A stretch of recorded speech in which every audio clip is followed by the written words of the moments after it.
So this is art parts with a twist. I have some basic shapes, like this leafy scroll thing. And the nice thing about this is that it can be inked. You can use Tim's Distress inks. You can use the new stains on it. You can use any paint on it. You can cover the art parts with pattern paper. The thing that I like about these is that you can use any background stamp on them, so they can be different every single time you make them. It can be polka dot one day, plaid, it can have text on it, you'll never be tired of it. So the next thing I want to show you is art parts with a twist. I wanted a way to make the art parts more detailed, so I came up with this idea to have art parts that are perfectly coordinated with my stamp. So this is a little fish that I'm going to show you. I have my fish mounted on acrylic block, and I'm going to go ahead and ink it with Jet Black Archival. This is Ranger's waterproof ink. Great detail and great for a lot of surfaces. So what I'm going to do here is I have my stamp inked. I'm going to let it set on my table, and I'm going to press my art part directly on here. And what you'll see when I take this off, my fish is going to be perfectly aligned.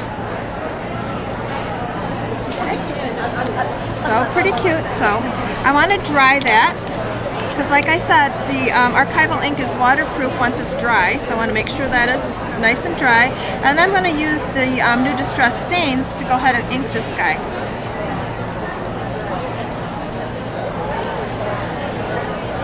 Okay. So to activate the stains for the first time, you just want to press lightly, and that opens up the valve and starts the stain flow. Press and lightly squeeze, and now you'll see how easy it is to cover the art part with the stains. You'll notice that the stains go on fairly dark, and when they dry they're a lot lighter. There's a whole lot of fluid in the stains, so you'll see now that with the heat tool on it that it'll lighten up dramatically. So he looks pretty cute now, but we can make him even cuter. And here's what I'm going to do. To add some shimmer to him so that he actually looks like a fish, I'm going to take Ranger's Perfect Pearls Mist. Basically this is bling in a bottle. It's mica powder. It does settle to the bottom, has a little mixing ball in here, so you always want to shake it up before you use it. If you ever don't hear the ball, kind of just whack it on the table and shake it up.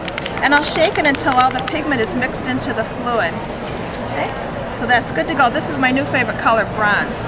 So this time what I'm going to do, I could mist my whole fish if I wanted to, and I would have bling over the whole fish. But what I want to do is I want to put it just in certain places. So I'm going to mist my Perfect Pearls Mist right onto the craft sheet. I'm going to stamp my fish in here and pick up all this Perfect Pearls. And I'm going to do the same thing I did when I stamped it with the archival ink. I'm just going to press the fish right over this, stamp. And when I take this off, you'll see there's not bling over the whole fish, there's only bling where I stamped. So you get a really very realistic looking, and people are like, oh, how'd you do that? And it's as simple as putting your Perfect Pearls Mist on the craft sheet, stamp into it, and press the art part right on there. So I'll go ahead and dry that.